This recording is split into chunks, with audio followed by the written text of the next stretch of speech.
متحده عربي اماراتو حکومت و ډوله نوې ویزې اعلان کړي. دغه ویزو کې کفیل یا سپانسر ته اړتیا نشته. یا د ویزو کې داسې ویزې شته دي چې د نړیوالو سربیره افغانان هم کولی شي ترلاسه یې کړي او متحده عربي اماراتو ته پرې راشي. مونږ کوښښ کوو او هیله شته دي چې ډیر ژر به د متحده عربي اماراتو ټولې ویزې افغانانو ته په اسانۍ سره د لاسرسي وړ وګرځوو. په دغه ویډیو کې نه یوازې دا درته وایو چې کومې ویزې اوس مهال افغانان په اسانۍ سره ترلاسه کولی شي، بلکې دا هم درته تشریح کوو چې کوم اسناد ورته لازم دي او څنګه کولی شئ یاد ویزو ته په خپله اپلای وکړئ. تازه اعلان کړل شوو ویزو کې دغه ویزې شاملې دي: سیاحتي ویزې. لنډمهالې 2 میاشتنۍ ویزې دا هغه ویزې دي چې د یو سیاحتي شرکت په ضمانت به صادریږي. سیاحتي اوږدمهالې 15 کلنې ویزې. دغه ویزو لپاره هیڅ کفیل ته اړتیا نشته، خو شرط دا ده چې غوښتون کوونکي باید په وروستیو 6 میاشتو کې تر 4,000 امریکایي ډالر یا یې معادل په خپل اکاونټ کې ولري او هر ځل امارات ته په راتګ سره په نارمل ډول تر 90 ورځو او د عذر درلودلو په صورت کې د 180 ورځو نه ډیر پاتې نشي. د ملګرو یا خپلوانو ویزه.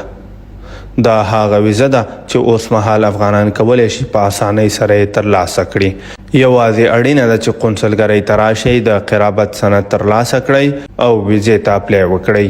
یا د ویزه پلار، مور، زوی، لور، میرمن او خاوند ته یې په اسانۍ سره ورکوي. د کار موقته ویزه.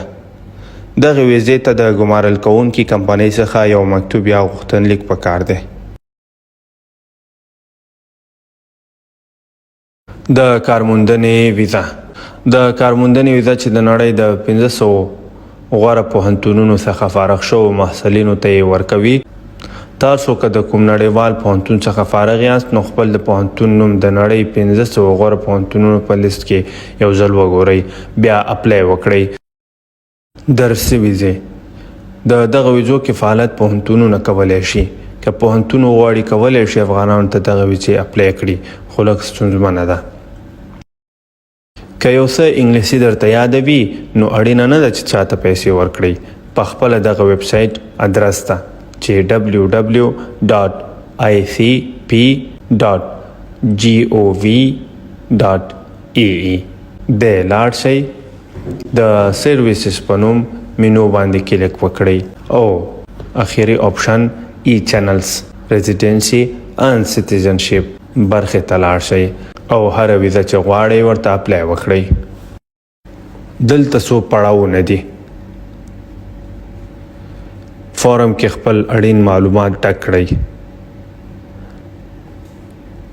او کوم اړین اسناد چې درنه غواړي ورته سبمیټ کړئ.